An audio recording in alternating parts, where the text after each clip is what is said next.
Hello বন্ধুরা, মুনমুনু এই tasty ফুডে তোমাদের সকলকে জানাই স্বাগত।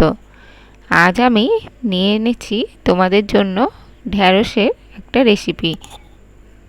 তোমরা যারা ঢ্যাঁড়স খেতে একেবারেই পছন্দ করো না, তারা একবার শুধু এভাবে রান্না করে দেখো।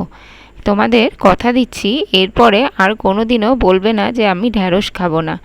সকলেই প্রায় চেটেপুটেই এক থালা ভাত শেষ করে দেবে এই রেসিপিটা দিয়ে। প্রথমে গোটা শুদ্ধই ঢ্যাঁড়সগুলো আমি ভালো করে জল দিয়ে ধুয়ে নিয়েছি। ধুয়ে নেওয়ার পর ঢ্যাঁড়সের মুখগুলো ছুরির সাহায্যে কেটে নিয়েছি।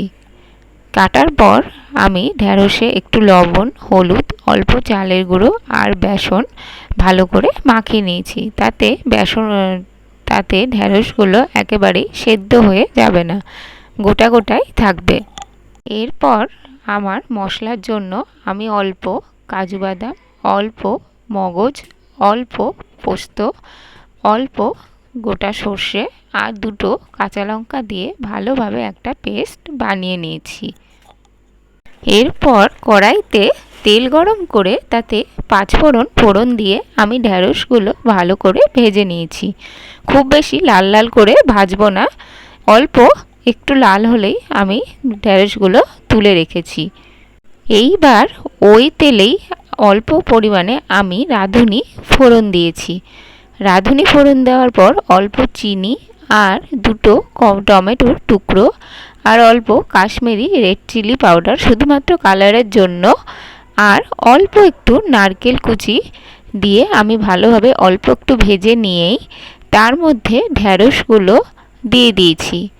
দেওয়ার পর আগে থেকেই আমার বেটে রাখা মশলাটা, পোস্ত, মগজ, কাজু বাদাম, সর্ষে যেগুলো বেটে রেখেছিলাম সেই পেস্টটা দিয়ে ভালোভাবে ফুটিয়ে নিচ্ছি। কিছুক্ষণ ভালোভাবে ফোটানোর পর ঢ্যাঁড়সগুলো প্রায় ভাজতে ভাজতে নরম হয়ে গেছে, কারণ ঢ্যাঁড়স ভীষণ নরম একটা সবজি।